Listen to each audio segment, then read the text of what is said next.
This bridge school in Kasokoso near Kampala is one of a string of schools around the country under the Bridge International Schools franchise. Earlier, the Education Ministry had restricted the bridge schools from operating without a license, but this one, just like other schools across the country, have opened for the first time on the first day.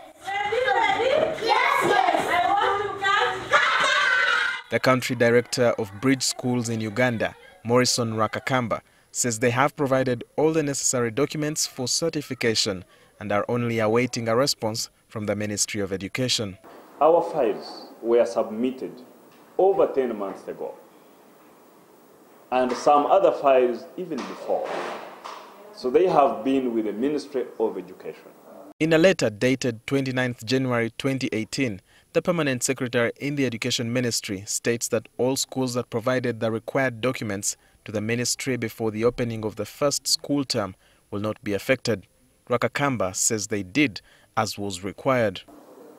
And the PS clarified that there is a huge backlog in the Ministry of Education, especially the primary desk. We have already sent circulars to all schools and to all districts not to allow any school that does not have a license. Meanwhile, the Federation of Non-State Education Institutions is urging government to engage private school owners on the best way to fulfill the requirements for operation instead of rushing to close the schools, because the learners in the affected schools and their parents would be inconvenienced. What we need to see are the schools to be open, put an understanding, a framework that helps them to improve and not to kill them.